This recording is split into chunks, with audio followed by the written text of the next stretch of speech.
नमस्कार मित्रांनो, युवराज अकॅडमी 24 या आपल्या एज्युकेशनल यूट्यूब चॅनलवर मी तुम्हा सर्वांचे स्वागत करतो। तर विद्यार्थी मित्रांनो, आज आपण परीक्षेच्या दृष्टिकोनातून जी काय भूगोलची सिरीज चालू केलेली आहे त्यामधलं दुसरं लेक्चर आहे आपलं। तर पहा, यामध्ये आपण प्रमुख घाट व रस्ते महामार्ग पाहणार आहोत।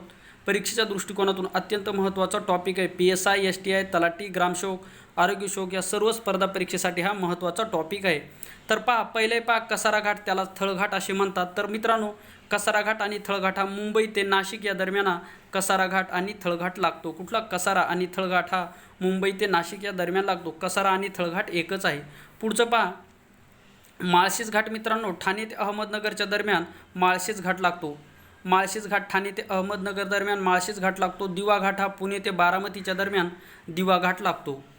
पुढे पहा, कुंभारली घाट हा अत्यंत IMP आहे मित्रांनो। कुंभारली घाट बऱ्याच वेळेस विचारलेले, तर कुंभारली घाट कराड ते चिपळूणच्या दरम्यान कुंभारली घाट लागतो। कराड ते चिपळूणच्या दरम्यान कुंभारली घाट लागतो। फोंडा घाट मित्रांनो, हा सुद्धा विचारलेला आहे। फोंडा घाट कोल्हापूर ते पणजी। कधी ऑप्शन येते मित्रांनो, फोंडा घाट हा कोल्हापूर ते गोव्याच्या दरम्यान लागतो, कारण की गोव्याची जी काही राजधानी आहे ती आहे पणजी, त्यामुळे फोंडा घाट हा कोल्हापूर ते पणजीच्या दरम्यान आहे किंवा गोवा या दरम्यान आहे। पुढे पहा, बोरघाट, त्याला खंडाळा घाट असे म्हणतात। तर पहा, बोरघाट खंडाळा घाट हा मुंबई ते पुणे याच्या दरम्यान बोरघाट आणि खंडाळा घाट लागतो। मुंबई ते पुणे। पहा, मुंबईवरून नाशिकला जाताना कुठला घाट लागतो? तर कसारा घाट लागतो। मुंबईवरून पुण्याला जाताना बोरघाट किंवा खंबाळा घाट लागत असतो, लक्षात ठेवा। खंबाटकी घाट मित्रांनो, पुणे ते सातारा, पुणेवरून साताऱ्याला जाताना खंबाटकी घाट लागतो। तर पसरणी घाट हा वाई ते महाबळेश्वरला जाताना पसरणी घाट, वाई ते महाबळेश्वरच्या दरम्यान पसरणी घाट आहे। आंबा घाट मित्रांनो, कोल्हापूर ते रत्नागिरीच्या दरम्यान आंबा घाट आहे। हे तुम्ही लक्षात ठेवू शकता, कारण पहा, रत्नागिरी हे आंब्यासाठी प्रसिद्ध आहे। मग रत्नागिरीवरून कोल्हापूरला किंवा कोल्हापूरहून रत्नागिरीला जाताना आंबा घाट लागतो, लक्षात ठेवा। पुढे पहा, शंभू महादेव डोंगररांगामुळे भीमा व कृष्णा या दोन नद्याची खोरी वेगळी झाली आहेत। कशा? पहा, शंभू महादेव डोंगररांगामुळे शंभू महादेव डोंगररांगामुळे भीमा व कृष्णा या दोन नद्याची खोरी वेगळी झाली आहे। तर हरिश्चंद्र बालाघाट या डोंगररांगामुळे गोदावरी आणि भीमा या दोन नद्याची खोरी वेगळी झाली आहे। तर सातमाळा अजिंठा डोंगररांगेमुळे मित्रांनो तापी आणि गोदावरी या दोन नद्याची खोरी वेगळी झालेली आहेत। पुढे पहा मित्रांनो, भारताच्या क्षेत्रफळाच्या दृष्टीने तिसरा क्रमांक लागतो। म्हणजे पहा, असा आहे की भारतामध्ये महाराष्ट्राच्या क्षेत्रफळाच्या दृष्टीने तिसरा क्रमांक लागतो। पहिला लागतो मित्रांनो राजस्थान, दुसरा लागतो मध्य प्रदेश आणि तिसरा लागतो महाराष्ट्राचा। पहिला, दुसरा आणि तिसरा हे लक्षात ठेवा। पहिला विचारलं तर राजस्थान, दुसरा मध्य प्रदेश आणि तिसरा महाराष्ट्राचा लागतो। तर लोकसंख्येच्या दृष्टिकोनातून महाराष्ट्राचा भारतात दुसरा क्रमांक लागतो, तर पहिला क्रमांक हा उत्तर प्रदेशचा लागतो। लोकसंख्येच्या दृष्टिकोनातून पहिला क्रमांक भारतामध्ये जो लागतो तो उत्तर प्रदेशचा लागतो आणि दुसरा क्रमांक हा महाराष्ट्राचा लोकसंख्येच्या दृष्टिकोनातून आहे। तर क्षेत्रफळाच्या दृष्टिकोनातून महाराष्ट्राचा तिसरा क्रमांक आहे। पुढे पहा, महाराष्ट्र राज्य मानव विकास निर्देशांक चौथा पहा, या ठिकाणी 0.6659 आहे। तर महाराष्ट्राचा भारताच्या साक्षरतेच्या दृष्टिकोनातून हाच लक्षात ठेवा, महाराष्ट्राचा भारतामध्ये साक्षरतेच्या दृष्टिकोनातून मित्रांनो 6वा क्रमांक लागतो। म्हणजे भारतामध्ये जेवढे काही राज्य आहेत त्यापैकी साक्षरतेच्या दृष्टिकोनातून महाराष्ट्र राज्याचा 6वा क्रमांक लागतो। आणि महाराष्ट्र राज्याची साक्षरता पहा 82.9 ही महाराष्ट्र राज्याची साक्षरता आहे। पुढे पहा, महाराष्ट्राचा एकूण देशांतर्गत उत्पादनानुसार क्रमांक GDP नुसार जर पाहिलं तर मित्रांनो हा पहिला क्रमांक लागतो। पुढे पहा, अत्यंत IMP आता, महाराष्ट्रातील पहिले पक्षी अभयारण्य मित्रांनो कर्नाळा हे रायगड जिल्ह्यामध्ये प्रत्येक परीक्षेला विचारला जातो की महाराष्ट्रातील पहिले पक्षी अभयारण्य कुठले? तर मित्रांनो, महाराष्ट्रातले जे काय पहिले पक्षी अभयारण्य आहे ते कर्नाळा रायगडमध्ये। महाराष्ट्रातील पहिले जलविद्युत केंद्र खापोली जे की रायगडमध्ये आहे। महाराष्ट्रातील पहिला अणुविद्युत प्रकल्प मित्रांनो तारापूर जो की पालघरमध्ये आहे। महाराष्ट्रातील पहिले विद्यापीठ मुंबई विद्यापीठ आहे। 18 जुलै 1857 मध्ये त्याची स्थापना झालेली आहे। महाराष्ट्रातील पहिले कृषी विद्यापीठ मित्रांनो राहुरी जे की अहमदनगरमध्ये आहे, त्याची स्थापना 1968 मध्ये झालेली आहे। हा सुद्धा IMP क्वेश्चन आहे। आणि महाराष्ट्रामध्ये एकूण 4 कृषी विद्यापीठ आहेत, हे सुद्धा लक्षात ठेवा। महाराष्ट्रातील पहिला सहकारी साखर कारखाना प्रवरानगर जिल्हा अहमदनगरमध्ये। महाराष्ट्रातील पहिला सहकारी साखर कारखाना प्रवरानगर जिल्हा अहमदनगरमध्ये आहे। तर महाराष्ट्रातील पहिली सहकारी सूतगिरणी कोल्हापूर जिल्हा विणकर सहकारी संस्था। महाराष्ट्रातील पहिला पवनविद्युत प्रकल्प जमसांडे देवगडमध्ये आहे आणि तो आहे जो सिंधुदुर्ग जिल्ह्यामध्ये। मित्रांनो लक्षात ठेवा, पहा, महाराष्ट्रातील पहिला पवनविद्युत प्रकल्प, पवनविद्युत म्हणजे मित्रांनो जी काही वाऱ्यापासून वीज निर्मिती केली जाते त्याला पवनविद्युत प्रकल्प असे म्हणतात। तर महाराष्ट्रातील पहिला पवनविद्युत प्रकल्प जमसांडे जिल्हा सिंधुदुर्गमध्ये आहे. जमसांडे देवगडमध्ये येतो मित्रांनो, हा सिंधुदुर्ग जिल्ह्यामध्ये आहे. महाराष्ट्रातील पहिले उपग्रह दळणवळण केंद्र आर्वी जे की पुण्यामध्ये आहे. पुढे पहा, महाराष्ट्रातील पहिला लोह पोलाद प्रकल्प हा चंद्रपूर जिल्ह्यामध्ये आहे. महाराष्ट्रातील पहिला लोह पोलाद प्रकल्प चंद्रपूर जिल्ह्यामध्ये आहे. आणि मित्रांनो, चंद्रपूर हे शहर इरई नदीच्या काठावर बसलेले आहे. चंद्रपूर हे शहर इरई नदीच्या काठावर बसलेले हा प्रश्न विचारलेला आहे.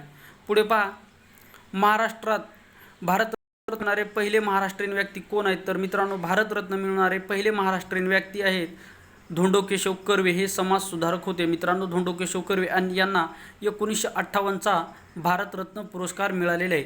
आणि मित्रांनो, जिवंतपणी भारतरत्न पुरस्कार मिळणारे एकमेव समाज सुधारक आहेत, लक्षात ठेवा. 1958मध्ये त्यांना भारतरत्न पुरस्कार मिळालेला आहे आणि ते पहिले महाराष्ट्रीयन व्यक्ती आहेत. पुढे पहा, महाराष्ट्राचे ज्ञानपीठ पुरस्कार मिळणारे पहिले महाराष्ट्रीयन व्यक्ती कोण आहेत? तर पहा, महाराष्ट्रामध्ये ज्ञानपीठ पुरस्कार मिळणारे पहिले महाराष्ट्रीयन व्यक्ती मित्रांनो श्री सुरेंद्र चव्हाण आहेत. कोण आहे? सुरेंद्र चव्हाण हे ज्ञानपीठ पुरस्कार मिळणारे पहिले महाराष्ट्रीयन व्यक्ती आहेत. पुढे पहा, रॉमन मॅक्सेस पुरस्कार मिळणारे पहिले महाराष्ट्रीय व्यक्ती आचार्य विनोबा भावे. रॉमन मॅक्सेस पुरस्कार हा फिलिपाईन्स देशाकडून दिला जातो मित्रांनो. आणि रॉमन मॅक्सेस पुरस्कार मिळणारे पहिले महाराष्ट्रीयन व्यक्ती जर विचारलं तर विनोबा भावे. कोण आहेत? आचार्य विनोबा भावे. आणि पहा, विनोबा भावे यांच्याविषयी लक्षात ठेवा. विनोबा भावे यांनी गीताई ही काय कादंबरी कोणी लिहिली? तर गीताई ही काय कादंबरी आहे मित्रांनो, विनोबा भावे यांनी लिहिलेली आहे. बऱ्याच वेळेस परीक्षेला विचारले.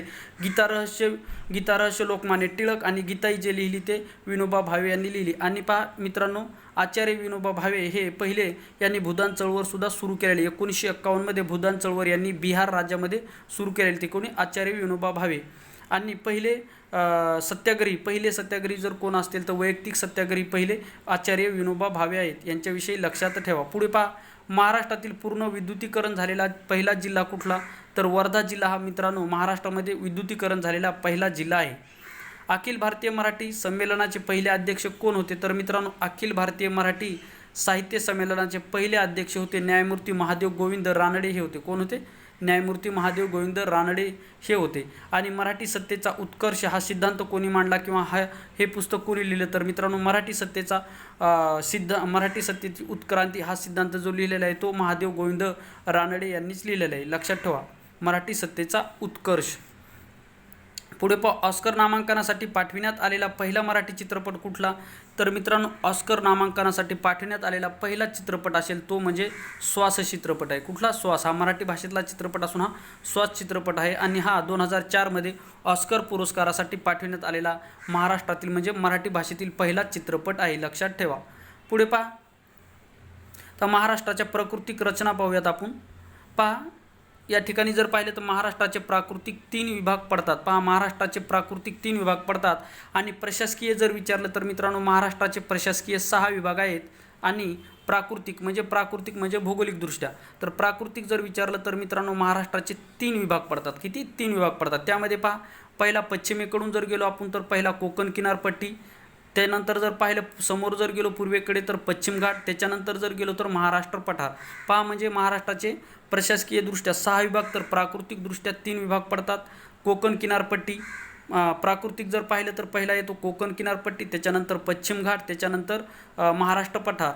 मित्रांनो, पश्चिम घाटालाच काय जो पश्चिम घाट आहे हा उत्तर दक्षिण दिशेला पसरलेला आहे. पश्चिम घाट हा उत्तर दक्षिण दिशेला पसरलेला आहे. पश्चिम घाटाला सह्याद्री पर्वत असे सुद्धा म्हणतात. सह्याद्रीचे वारे हे जे पुस्तक आहे मित्रांनो, महाराष्ट्राचे जे काय पहिले मुख्यमंत्री आहेत यशवंतराव चव्हाण यांनी सह्याद्रीचे वारे हे पुस्तक लिहिलेले आहे. हे सुद्धा लक्षात ठेवा, विचारलेला प्रश्न आहे. पुढे पहा, सह्याद्री पर्वताचा प्रस्तरभंग होऊन किनारपट्टी तयार झाली आहे. पहा, सह्याद्री पर्वत कसा निर्माण झाला मित्रांनो? तर सह्याद्री पर्वत हा प्रस्तरभंग होऊन सह्याद्री पर्वत निर्माण झालेला आहे. मित्रांनो, हा प्रश्न PSI आणि STIच्या कंबाईन परीक्षेला विचारला आहे की सह्याद्री पर्वताची निर्मिती कशी झाली? तर मित्रांनो, सह्याद्री पर्वताची निर्मिती प्रस्तरभंगापासून सह्याद्री पर्वताची निर्मिती झालेली आहे. पुढे पहा मित्रांनो, आता कोकण किनारपट्टीची उत्तर दक्षिण लांबी. कोकण किनारपट्टीची मित्रांनो उत्तर दक्षिण लांबी, तर उत्तर दक्षिण लांबी जर पाहिली तर 720 किलोमीटर आहे. कोकण किनारपट्टीची उत्तर दक्षिण लांबी जर मित्रांनो 720 किलोमीटर, आणि जर कोकण किनारपट्टीची रुंदी जर पाहिली तर 40 ते 80 किलोमीटर आहे. पहा, म्हणजे प्रश्न असा विचारला जाईल की पहिलं स्टेटमेंट येईल की कोकण किनारपट्टीची उत्तर दक्षिण लांबी ही पूर्व पश्चिम उत्तर लांबीपेक्षा लांब आहे. आणि दुसरा प्रश्न येईल की कोकण किनारपट्टीची पूर्व पश्चिम लांबी ही उत्तर दक्षिण किनारपट्टीपेक्षा छोटी आहे. तर अशा प्रश्नाचे अशा स्वरूपाचे जर प्रश्न विचारले तर मित्रांनो हे स्टेटमेंट तुम्हाला माहीत असलं पाहिजे की पहा, कोकण किनारपट्टीची जी काय उत्तर दक्षिण लांबी ती आहे 720, म्हणजे उत्तर दक्षिण लांबी ही पूर्व पश्चिम लांबीपेक्षा मोठी आहे, हे तुम्हाला या ठिकाणी माहीत असलं पाहिजे. पुढे पहा, उत्तरेकडील दमणगंगा. आता कोकण किनारपट्टी कशी पसरलेली पहा, उत्तरेकडील दमणगंगा नदीपासून ते दक्षिणेकडे तेरेखोलपर्यंत ही कोकण किनारपट्टी पसरली. म्हणजे मित्रांनो या ठिकाणी पहा, उत्तर या ठिकाणी दक्षिण, तर उत्तरेकडे दमणगंगा नदीपासून तर दक्षिणेकडे तेरेखोलपर्यंत ही कोकण किनारपट्टी पसरली. आणि कोकण किनारपट्टीच्या ह्या पूर्वेला मित्रांनो सह्याद्री पर्वत आहे, आणि सह्याद्री पर्वताच्या इकडं पूर्वेकडे जर पाहिले तर हा पश्चिम घाट लागतो. या ठिकाणी हा पश्चिम घाट आहे, आणि पश्चिम घाटाच्या पूर्वेकडे जर पाहिले तर महाराष्ट्र पठार लागतो, महाराष्ट्र पठार लागतो. म्हणजे पहा, कोकण किनारपट्टी ही जे काय कोकण आणि महाराष्ट्र पठार हे जे वेगळं करण्याचं काम कोणी केलं तर पश्चिम घाटाने केलेलं आहे. पश्चिम घाटाने म्हणजे पश्चिम घाटाच्या आपण पश्चिमेकडे जर गेलो तर कोकण किनारपट्टी लागते, आणि पश्चिम घाटाच्या पूर्वेकडे जर गेलो तर महाराष्ट्र पठार लागतो, लक्षात ठेवा.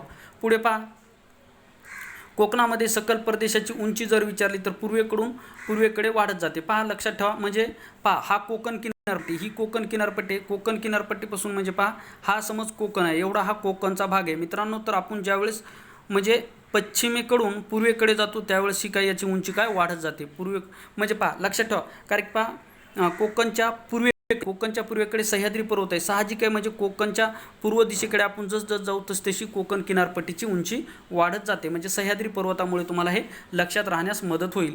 पुढे पहा, कोकणामध्ये सकल प्रदेशाची उंची ही पश्चिमेकडून पूर्वेकडे वाढत जाते. महाराष्ट्रात सह्याद्री पर्वताची उंची पहा 440 किलोमीटर आहे. मीटर आहे.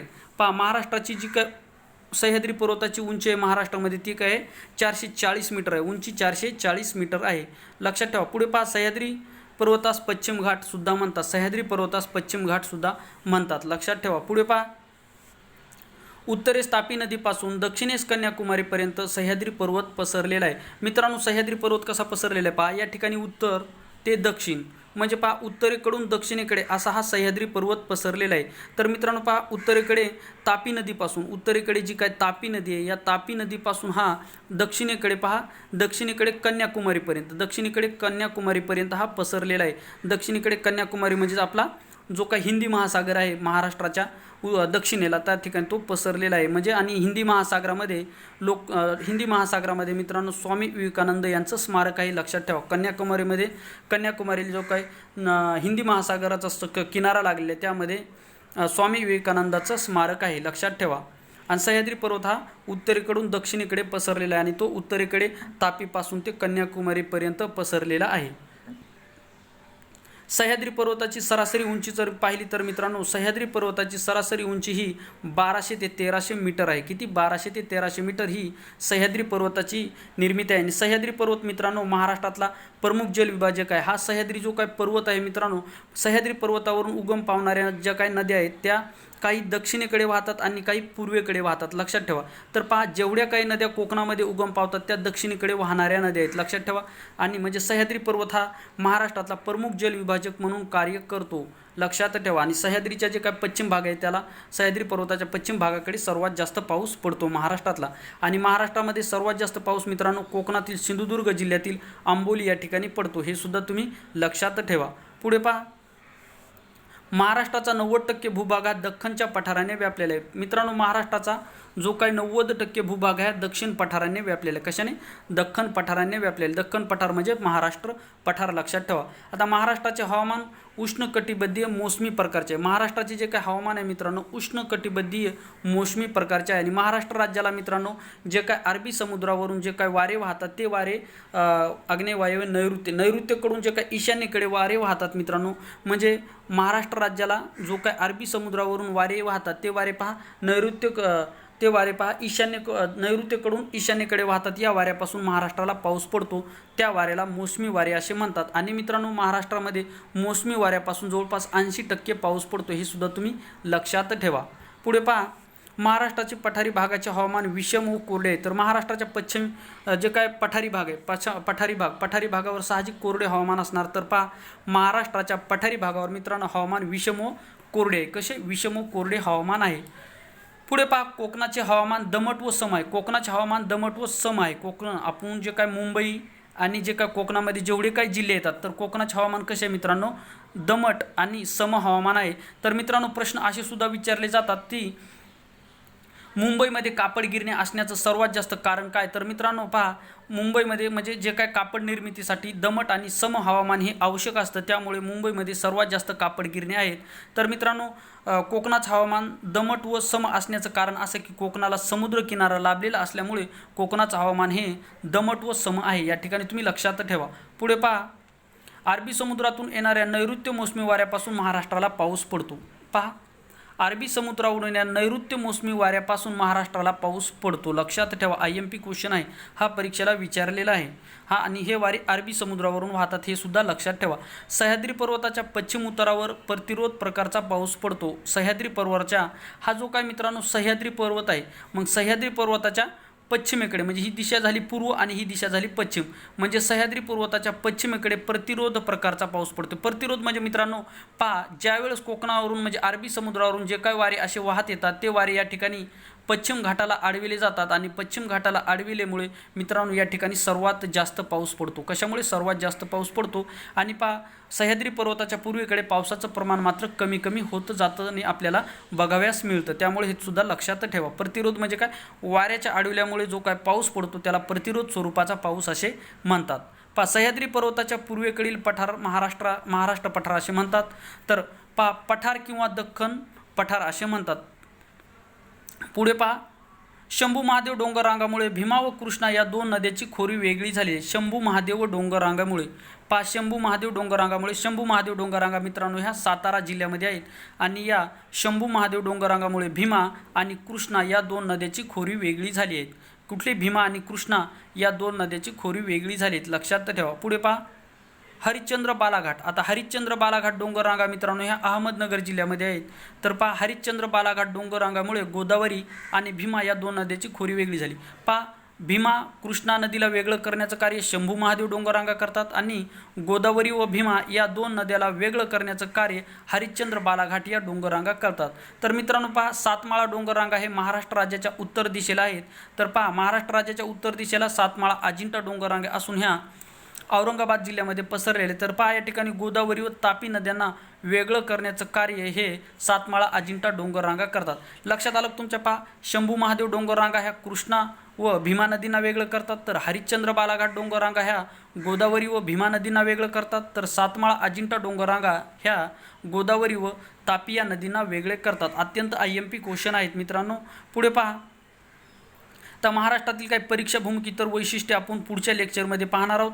पहा, म्हणजे या ठिकाणी महाराष्ट्राचे प्रवेशद्वार कुठले, मग त्या वेगवेगळ्या जिल्ह्याचे वेगवेगळे नाव, त्यांचे टोपण नावे काय, त्यांची विशेषता काय हे आपण पुढच्या व्हिडिओमध्ये पाहणार आहोत. या व्हिडिओमध्ये मित्रांनो ही जी काय माहिती दिलेली ही माहिती अत्यंत परीक्षाभिमुख आहे. हा व्हिडिओ तुम्हाला कसा वाटला कमेंट बॉक्समध्ये नक्कीच सांगा. चॅनलवर नवीन असाल तर चॅनलला सबस्क्राईब करा. या ठिकाणी आपण थांबूयात. थँक्यू, धन्यवाद.